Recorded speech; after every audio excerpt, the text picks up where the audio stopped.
Hey, the Craig Fahle Show on Deadline Detroit is made possible by Samaritas, which is the state's largest private foster care and adoption agency. But they do a heck of a lot more than that. They've been serving homeless families, persons with disabilities, abused and trafficked women. They're also one of the largest resettlement agencies in the state. They provide market rate and affordable housing for seniors and HUD housing for families. And they also have skilled nursing, memory care, and rehab communities in Grand Rapids, Cadillac, and Saginaw. Samaritas, thanks for their support. Great organization doing great stuff all around the state. Hey, everybody. Good morning. Welcome to a special edition of the Craig Fahle Show on Deadline Detroit. Very glad to have you with me today. And you may notice I have several guests today, 4 guests, as a matter of fact, from the Martin Luther King High School class of 2020. I have Peony Boone, DeAndre Buford, Rashawn Williams, and Ridgely Hudson joining me today. I wanted to get the perspective of kids who are graduating this year with everything that's going on in the world and everything that we are watching unfold right now. This is the next generation. These are our future leaders, and these are the people we need to be listening to right now. Gentlemen, welcome. It's a pleasure to have you all here. Make sure you're all not muted because we want to be able to hear from you. Thanks for joining me today. I appreciate it. No problem. Thank you for having me. Absolutely. Yeah, absolutely. And I should point out that these 4 gentlemen are the top scholarship recipients in the Detroit Public Schools Community District. 4 of the 5 that were listed. Just got a press release about that this morning, as a matter of fact. Some good news there. And also all at King High School. And I got to ask, guys, you were expecting a lot of your senior year, I'm sure. Nobody expected we'd have a pandemic that came on. You missed a lot of different things. And I guess anybody can answer this one right off the top, but do you feel like you missed out on anything by not having things like prom and a traditional graduation and that second semester of your senior year? I mean, it was obviously a little bit different. Well, me, Whoever wants to go first. I wasn't planning on going to prom myself, and I went early. I went to school early in January. Yeah. So I was focused on football anyways. So for you, it wasn't that much of an adjustment because you had to be on campus anyway. Yeah. Yeah, I should point out that a lot of you guys are playing football at your various schools. DeAndre is at Kentucky.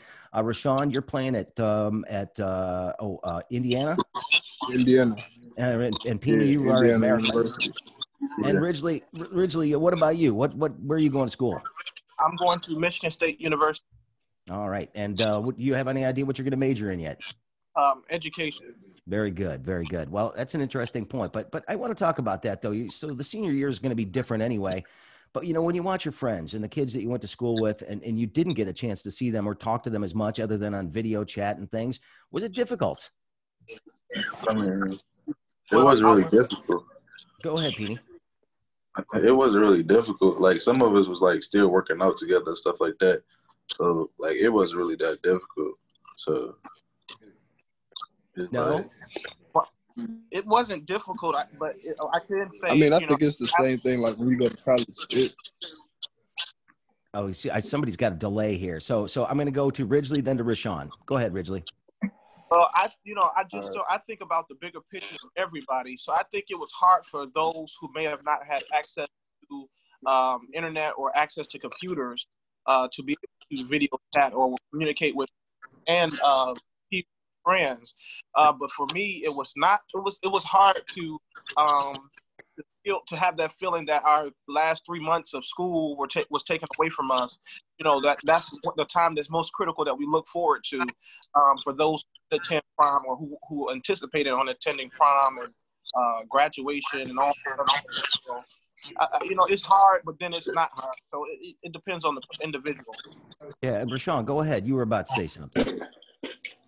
I mean, to me, it's not really that hard. It's kind of just like the same thing when you go into college. You can, it's as much as you want to stay in connection with your friends. Like, I got friends where it's only like I can only just come see them because, you know, they ain't got Wi-Fi or, you know, their phones and stuff might be off. But you still got to make a way. Like, if you want to see that person, if you want to talk to that person, you just got to do the extra step, take the extra mile, you feel me?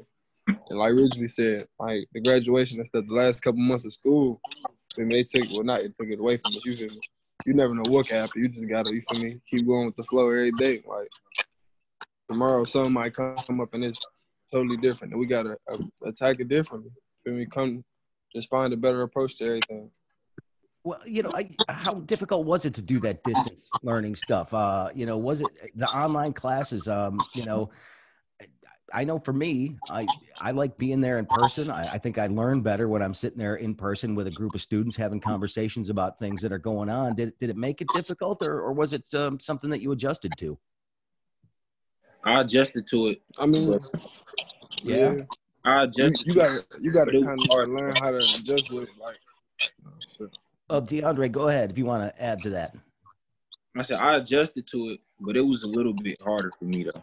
I like being in person as well. Yeah, I mean, do you feel like you lost anything? Like you didn't get the full class?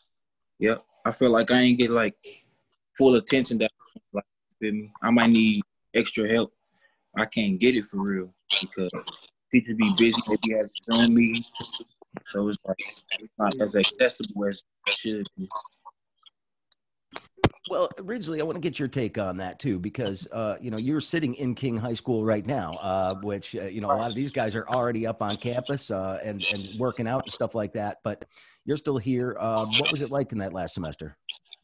So again, like I said, everyone learns differently, and I think during this time it was tougher for many students who some students were really concerned about COVID. Some students were concerned because they didn't have access to technology. Some students were just worried because everybody else worried. And then there was those students who were dedicated and who adapted to the distance learning. But again, everybody learns different. I was really torn between a lot of stuff, worried about family members who had COVID, and I still worked, still did it. But, everybody learns differently, and a lot of people adapt differently. So some students were left behind because of distance learning, because of the digital divide. But Detroit Public Schools Community District connected that. So this week, we're starting the Connected Teachers initiative, which is going to help students with that. But, everyone learns differently. Oh, absolutely. And I mean, it must have been pretty weird though. And the other thing is too, you can only do that for so long each day. When you're on lockdown and you're at home, I mean, how'd you guys deal with the boredom? Did you get bored, or did you find things to keep yourself entertained and busy? Well, I would think, with that, you would get bored. Every day you're online and all you hear is the same lines. Put yourself on mute. Make sure your cameras is on, and this became the new normal. But I think a lot of people did get bored. But then I think a lot of people were bored before that and used that to help them with that boredom. So, like I said, different things. I did it, but I'm always a person that's on the go. So this quarantine and distance learning really was really a hard challenge for me. I can say that. Yeah, you guys feel the same way, Rashawn? I mean, was it difficult to stay focused and on what you wanted to do, given that you weren't there in person? Sorry, I couldn't hear you. Could you repeat your question? Oh yeah, I'm just saying. I mean, when you're on lockdown like that, how hard is it to stay focused on what it is you're trying to get done? I mean, if you focus and you got a goal at mind, it's really up to you how you gonna how you gonna stay focused. Like, it's easy to stay focused, or you could be somebody that gets easily distracted. Like, you feel me? If you got a goal and like, all right, if I stay focused for this amount of time, like, well, for us, if I stay focused, you feel me? I can graduate, I can walk across the stage, I can go to college. But for other people, it'll be like, dang, maybe I want to go party, maybe I want to go do this. And they fall off, you feel me? But I guess we stayed focused the most. It ain't really that hard, though. It's really how much you determine for it, though. Well, you guys usually have either a teacher or a coach or somebody that's that's keeping you motivated, forcing you to do certain things. Without that, DeAndre, I mean, do you find yourself drifting, or is it easy to stay focused because you're going to be playing football? You've got to keep working out. It's easy to lose focus. Like, you ain't got coaches in your ear. You ain't got teachers or counselors in your ear. So it's easy to just, like, I don't feel like doing this right now. I'm going to do it later. You feel me? Stuff like that. And then you just forget about it completely. So, like, I lose focus easily. So I got to really, like, push myself real hard to get the job done for real. Well, I mean, I want to ask you this question. I mean, you guys are all going off to school. In fact, a couple of you are already on campus because summer workouts have already started. In fact, I think Rashawn is the only one. You're going up next week. I think is what you told me to Indiana. No, I leave Saturday. Saturday, okay. And so Peony and DeAndre are already on their respective campuses. Ridgely, what about you? When are you heading up? Oh, you got to unmute yourself. Okay, here I am. I'm sorry. I think Michigan State just committed to back to on-site learning, in-person learning. So I believe that will be probably September when we will report to campus. All right. Well, so are you guys worried at all about, I mean, because everything's going to change on campuses. They're all saying they're going to reopen, but they're still working out details on what you're going to be allowed to do, how big the classes can be, what your dorm living situation is going to be. You're not going to have roommates. There's going to be single rooms and everything. Do you feel like you're going to be getting the complete college experience? And is that something you're worried about? I mean, yeah, your college experience is really what you make it. Like just with life, like life is what you make it. So if you go to college and you be up there on some BS and you just, you feel me, not focused, then I guess your college experience would be more fun. But if you up there and you focus and you know what you're doing, you feel me? Like I said earlier, you got a goal, you're gonna be up there doing your thing, and you feel me? It's cool to have fun, but you gotta know like what's too much fun. So you just gotta manage yourself. And Yeah, like Rick said, it's what you make it. I'm really not worried about what the college experience. What I'm really worried about is my health and the health of others, as it pertains to COVID and spread of COVID. So I'm not really worried too much about the experience because I have 4 years to experience whatever the college experience, whatever you make it, whatever it is. But I really want to have that experience, but I don't want COVID to come out and never have any experience. So I'm really concerned about health and then the mental health. How it's going to look after COVID when we come out of COVID-19. How is the mental health of those who I'm going to be studying with, my instructors, and so forth. So a lot of stuff goes into that instead of just the experience. Yeah. Well, here's a question: Are you guys all wearing masks when you're out in public? Yeah. Yeah. So you got that message. Obviously, you got yours there handy too. So that's good. I mean, when you've seen what's happened with COVID, and you see a lot of people who are complaining about having to be quarantined or having to wear masks in public. How does that make you feel? Because I mean, Detroit's been harder hit by this than most communities. And I mean, I've known several people who have caught COVID and many who have died from it in the city of Detroit. And it almost seems as if other people around the country don't necessarily get how devastating this can be. Do you think that message is lost on other young people? And are you going to be vigilant when you're on campus and make sure that other students are basically not endangering you guys? I feel like that definitely lost. For real. How so, DeAndre? Because I feel like if you younger, I feel like you ain't really paying in no mind. Like you ain't really paying in no mind. You just living your life, just being a kid. Yeah, and you're a running back. I mean, you get a problem with your lungs, you're going to have a problem, and it's going to impact your ability to play, or your alignment. Excuse me. But seriously, if you're an athlete, your lungs get messed up. Obviously, that's going to be a problem. So, I mean, it seems to me that people like you could maybe get the message across to some of the other students that won't be practicing social distancing or wearing masks that they got to be smarter about this. Is that a role that you'd be willing to take on? I don't know. Nobody wants to be the police. I get that, right? But the mask police. But it certainly seems like it could be something that matters. It matters. This morning we had that's why my laptop ended up dying. I had a meeting with Governor Whitmer, Pancakes and Politics, and one of the things that I'm glad talking to football players as well or athletes. One of the things that she said this morning was that you can't spike the football too early. COVID is still out, and we must take it seriously. So, I don't want to be the mass police, but I'm going to keep mine on. I'm going to continue to practice by the CDC guidelines, so I can, be safe and keep others safe. I won't be harming others as it pertains to that.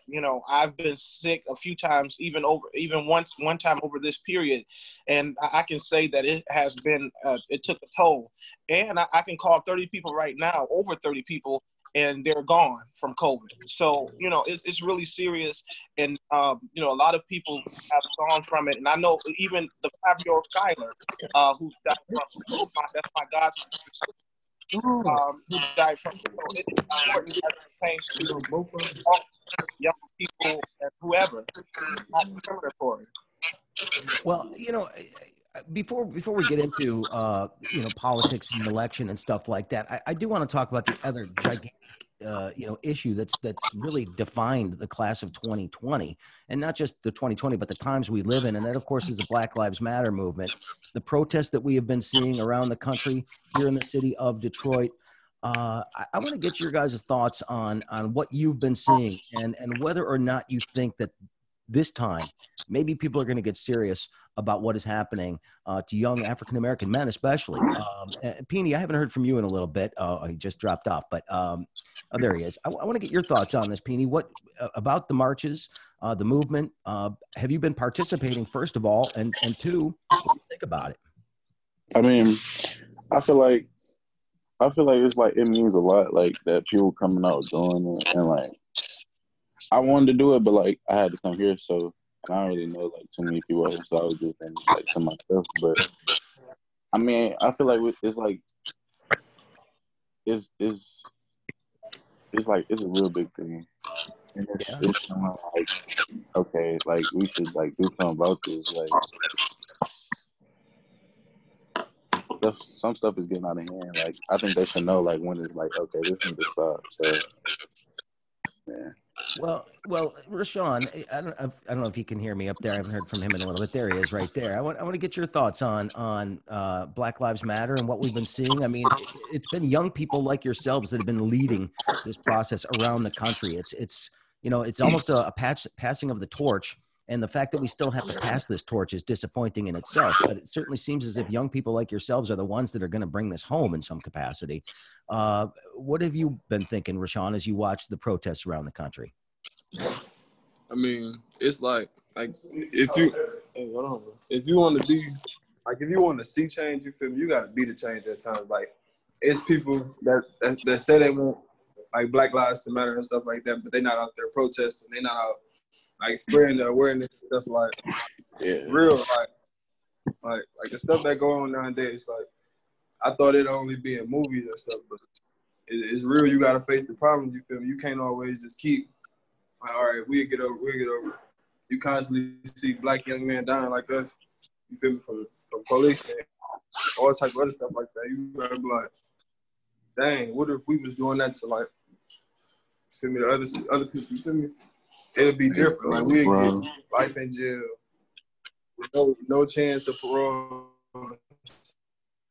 Well, stuff like that. Well, you feel me? I mean, you guys are just like you feel me. They not care. We're losing the connection a little bit there, Rashawn. I apologize, but I do want to talk about this because you guys are all going off to college. You're going to be on your own. How many people have had the talk with their families about how you interact with the police? What do you do? I mean, I'm assuming that this is a conversation you guys have all had with family members at some point. Go ahead, Ridgely. So I have two brothers who are police officers. I have a cousin who's a police officer. So we have that conversation often, and I also work for the police cadet. So where I live on the border of Detroit and Dearborn, and so I had a few bad encounters or negative encounters with officers on the Dearborn side. And so, and I also talked to Sheriff Benny Napoleon many instances where we had conversations about how to approach the police or how to respond to them in the correct manner. Because as an African American, and you try to do the best you can, you try to be positive, despite all of the negativity that is going around, and you get pulled over and you're innocent, you kind of get some type of why you the question is why you pulling me over and all those things. And I mean, you have your right to feel that way. However, there is a certain way that you should address the police because, again, they are an authority, but that does not give them the right to treat you wrong because you have on blue jeans and they have on a blue uniform. That does not give them a right to treat you wrong, and that does not give them a right to spread hate and do all the things that have been going on. But to address what was the question that was asked before, as Rayshawn said, you have to be the change. Be the change. Mahatma Gandhi said, "Be the change you wish to see in others." And so I love to see what's going on in the country. Well, the protests per se. I love to see all of that that's going on because it shows that we're sticking together. It shows that we really care about what's going on in Minneapolis and Detroit and Chicago and in urban Black cities, and it's important. And so we must continue that to bring forth that change that we want to see. So things are happening. I believe that this is the light that's being shined from this generation. Gen Z and Gen X is the generation of change. So I believe that change is coming from this. Well, I was looking at some polling numbers just this morning that showed that, like 75% of people in America, including like 61% of white people, think that police attitudes towards Black youths is a problem. Black men is a problem. They're finally recognizing that there is something to this. It's not just isolated incidents or a few bad apples. There's some institutional problems here. And does that give you any hope that we might actually tackle it this time? DeAndre, why don't we hear from you on this one? Can you repeat the question? I said basically was saying that you're seeing polling data that suggests that, even 61% of white people realize that police attitudes towards African-American men is a problem. And it's something that needs to be dealt with. It seems like the message is getting through in a way that it hasn't before. Are you confident that we're going to actually see something that addresses this in a concrete way, or is it going to take a lot longer, you think? I feel like the problem will be resolved. But it's gonna take some time. But I feel like the problem is gonna be resolved. We just gotta keep protesting, keep white and black and every other race, keep everybody coming together, protesting and stuff like that, and just keep some positive things. And I feel like it'll all come together in due time. Good. I do want to talk about it. It is an election year. You guys are all who's not eligible to vote yet? Everybody's eligible to vote. Yeah. Everybody's registered to vote, I assume? Yes. Okay. Yeah. So how important is it? You guys are all planning to vote. Do you get a sense that the rest of your class of 2020 and people your age and just a little bit older are going to be motivated to vote this time around? Are they going to show up at the polls, you think? Well, I think Go ahead. Okay. Well, I think during this time, as I've been encouraging people to vote, as we see that with the justice that's going on in our country, it has not been addressed, properly from the White House. It hasn't been addressed properly from many different leaders in the political world. And so we must vote for somebody who actually cares for the people, who hears, our message, that's being sent, whether that's by protesting, whether that's by just whatever the thing may be, the cause may be. But I think, I don't want to mention his name, but to see all of the things that he does and the things that he do to respond to the hate and to spread hate in the country, I think we should vote for. I think it's important for the young people to vote instead of loot, instead of doing all those things. And I think, anger, a lot of things come out of anger, and I understand that. But voting is the most important thing, and that's what's going to get the message across, and that's what's going to actually be the change is when you vote, and you vote somebody in who's going to execute those plans that has your best interest at heart. Well, I hear from a lot of people, not just young people, but a lot of people who don't believe that their vote really, really makes a difference. Who just responded to that? Who just said? Oh, go ahead. Go ahead. It means a difference, but sometimes I be feeling like it don't mean a big difference, but sometimes I do. I just feel like we need somebody that's know both sides, what's the good and the bad, and if they weigh it out, I feel like the person we got now, he stick to what his stuff, and he don't want to look at no other stuff. I feel like if they looked at both sides and they would be like, okay, they know they're wrong, then I feel like that's weird. They'd be straight. If we had a president like that, it'd be all right. I mean, go ahead. It's crazy. You got to even talk about this. Like, I mean, in some instance, you feel me? It's people that won't vote because they feel like, why even try? Cause like you going to get somebody that got money, and so if he really wanted that bad, he could buy his vote, and it been done before. So you feel me? Sure. It's like you gotta, like I said earlier, you gotta be the change you want to see.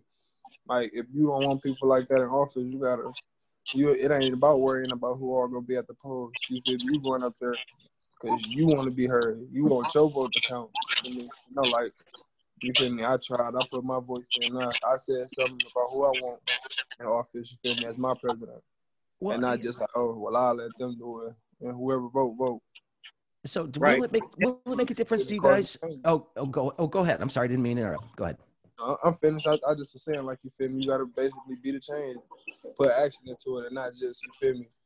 Hey, Like, would it make like, oh, you does said it what? make a difference to any of you? Does it make a difference who Joe Biden picks as his vice presidential nominee? Will you be watching that carefully?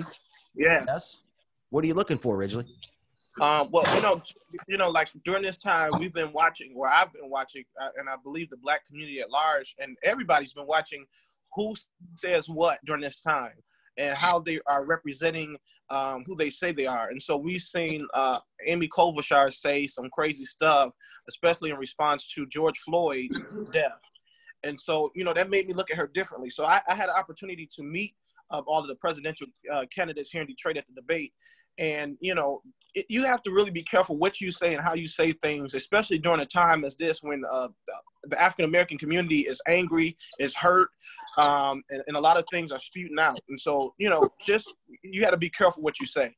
And so that's something that's very important. And I hope he choose someone who truly is dedicated to the cause, not just there to get a paycheck and get recognition. How are you going to know that? How are you going to know whether or not that person meets that criteria? Because politicians are really good at saying certain things to appease certain groups. Is it going to be more than just saying the right things? Is it going to be something like, hey, I'm going to pick an African-American woman to be my running mate? I mean, is that the kind of thing that you're going to be looking for? Does it have to be that concrete?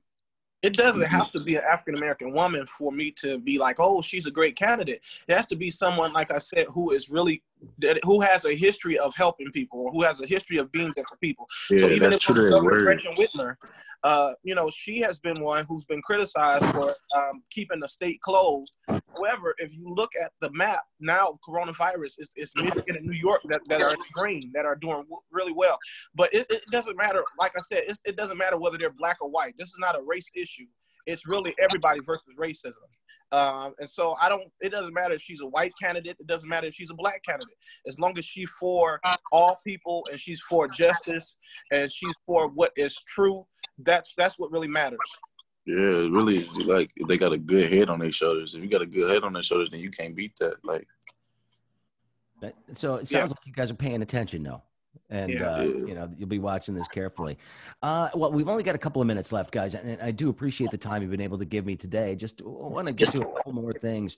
You guys are going off to college. How well prepared do you feel for school? Are you guys ready for college, both academically? You guys are playing football too. I mean, you got a lot of work to do, but you're going to have a heavy load here coming up pretty soon. How well prepared do you feel for this next adventure?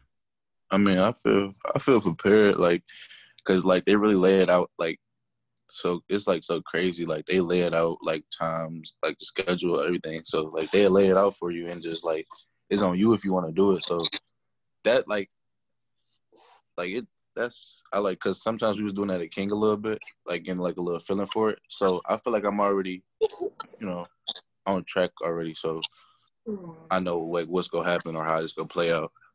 Well, it seems like, King obviously is one of the better schools in the city, and yes. some would say the best. I didn't go to King or Cass. I'm not going to be part of that argument. But do you guys feel that King got you ready? I do, as it pertains to college and career and beyond. Even with education, I had a real decent education here at King High School. I love it. However, I had an opportunity to shadow educators and work alongside administration and the superintendent. So, that gave me an experience that is like none other. So I'm actually like already in the career field that I plan to go into when I go to Michigan State. But and it's all about here at King, it's all about having it's a family oriented environment. So they're not just teachers and counselors. Some of these educators become cousins, aunties, uncles, mamas, and and those things. So it's really about, like I said, they have prepared us for college, career, and beyond here at King High School. Well, originally you're going to Michigan State, so you're going to be a little bit closer to home, but we've got an Indiana student here, a Kentucky student here, and a Maryland student. I always have to ask this of young people. One of the things we always talk about in Michigan is losing talented young people to places like Chicago, New York, other cities. Do you see Detroit as being a part of your future, or do you look to get out of here and go somewhere else and do something different? No. Okay, let's go. We'll go around in a circle here. Let's go with Peony first, and then we'll go to DeAndre, Rashawn, and then Ridgely. Nah, it's like, so we got to think at King, it's like, let's say you go to the league or you go to college, it's like you always got to come back. If it's not something, like, come back. That's how every football player is. That's how people in the league are. Right now, they always come back and, like, show love. So it's like, I mean, yeah, you got to branch out, but, like, home is home at the end of the day. Like, ain't no place like home. So that's how I see it. Yeah. DeAndre, what about you? I feel like it's my duty to go back and help an athlete like me. Like, if I see somebody that's like me, I feel like it's my duty to go back and help them be a better athlete, be a better man, and just help my program out that helped me. Well, and guys have come back, I assume, to talk to you when you guys are, you have meetings and stuff like that, where guys who were from the team came back. Yeah. Was that meaningful when you were like a freshman, sophomore in high school? Yeah. Yep. It was a big deal. All right. Well, Rayshawn's in the picture here. I think he might be there, but we'll just go to. Oh, here he is. So, your thoughts, Rayshawn, about coming back? Is Detroit a place that's always going to be something you come back to? I mean, yeah, you feel me? It's home, but at the same time, I'm not looking forward to coming back because I know, you feel me? I know where I'm trying to get. And coming back to the city, you feel me? It's just more distractions here. So it's like coming from the place where I grew up, it's like you get a shot, you gotta go and take it as far as you can. You feel me? Coming back, you can always come back. It's your city, but I ain't looking forward to being back in here next year.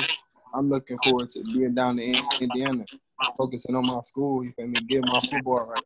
Hopefully around this time next year, or not even hopefully, not around this time next year, they're gonna be like, man, Rashawn Williams, one of the best in the country. I think you gotta. It's like that, man. For real. I ain't focused on coming back here, but I know I can always come back and come to the relationships that I got with the people that I came across my 4 years at King, and all the years I've been here playing football or just catching people, being mentors, like big brothers, anything they need. That's awesome. Ridgely, your turn on that question. Detroit, is it part of your future? I will say it's a part of my future. I think Detroit is my heart. That's what produced me, and I think that's what there's no city like Detroit. There's no argument. To see, especially education, see how they have transformed the lives of many people, and seeing how many people have went on to be successful. And hopefully, that's my goal. That's my ultimate goal, is to be successful. But I can't forget those who helped me and those who made a difference in my life. And my experience is different. I lost both my parents, and like I said, I have people in my life who became aunties and uncles and other, surrogate parents and all those things. So I cannot forget to pay honor to them by helping somebody else. So, and that's what I plan to do. I plan to come back to Detroit. I plan to give back to my district, my school, my city, and to other youth around the city of Detroit. All right. Well, gentlemen, I appreciate it. I know you got busy schedules. In fact, just real quick for Peony, DeAndre, and Rayshawn, I mean, how excited are you to put the pads on and just start playing some football? I'm very excited. It's time. For me, man, I can't wait. I already said how. I mean, the workouts are not as much fun, I suppose, but Congratulations to all of you again on your scholarships, the MLK scholarship winners. Again, some of the top scholarship winners in DPS CD and from MLK High School. We appreciate it, guys. Best of luck. And, keep us posted on how things are going. We'll be watching some of you, obviously a little bit more closely than others if we watch the Saturday stuff. But Ridgely, you're going to go to Michigan State. Have a great time up there. Rayshawn, thank you. Peeny, appreciate it. DeAndre, thank you. And congratulations on everything. Hopefully, we get back to some sort of semblance of normal pretty soon. Or are we just going to adjust to a new normal, you think? A new normal. Yeah, it's going to be a new normal, but just something to just piggyback off what you just said. I mean, us 4 guys, you feel me, coming from Detroit, Martin Luther King. I mean, we came from a little bit of nothing, but we got, you feel me, we got what we got now. And yeah, how you said, hopefully you don't forget. I mean, you're going to keep watching. We 4 young African-American young men doing great things. There's plenty of people that's going to remember our names for a long time. You feel me? And I'm grateful for the opportunity. Yeah, I'm grateful that you got us on here, but to showcase what we doing and stuff. But ain't nobody really gonna forget our names because the stuff we're doing, leaving a trail for other people that's under us to look at it like, all right, that's where they was at. I want to get higher than that. I want to have more scholarship money than what they had, so they can aim and shoot for the stars. Yeah. It's very inspirational for those who are, looking up to us. Those who are in 8th grade. I had to speak to an 8th grade class the other day, and I think it's very inspirational. And I never thought 4 years from now that I would be highlighted as a senior who have received honors or scholarships and all of those things. So it's very inspirational to me even now to sit here and be amongst the 4 gentlemen who have received top scholarships in the district. That's very inspirational. And thanks to our counselor, Ms. Barnes, who played a very pivotal role in that college process and getting those scholarships. And to our King High School staff and faculty who helped us along the way. Shout out to all of them, coaches who helped, I'm pretty sure who helped our athletes, and to everybody. I call them the village. It takes a village to raise a child, and that's what King High School has been to all of us, a village. So special thanks to them. All right. Well, gentlemen, I appreciate it very much. We know you're going to be doing great things, and it's great to hear from the class of 2020, the strangest graduating class year that any of us could have ever imagined. But you've gotten through it and moving on to bigger and better things. So congratulations, and thank you for joining me today. Thank you. No problem. My name's ML Elric. I'm an investigative reporter and a connoisseur of fine yogurts.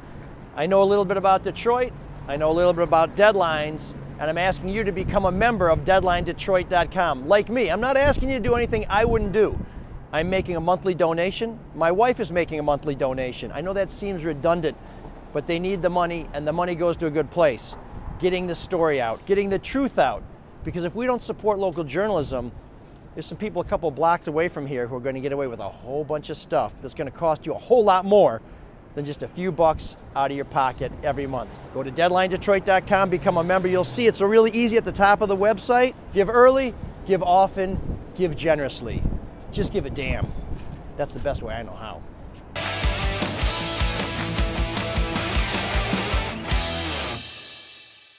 Hey, the Craig Fahle Show on Deadline Detroit is made possible by Samaritas, which is the state's largest private foster care and adoption agency. But they do a heck of a lot more than that. They've been serving homeless families, persons with disabilities, abused and trafficked women. They're also one of the largest resettlement agencies in the state. They provide market rate and affordable housing for seniors and HUD housing for families. And they also have skilled nursing, memory care, and rehab communities in Grand Rapids, Cadillac, and Saginaw. Samaritas, thanks for their support. Great organization doing great stuff all around the state.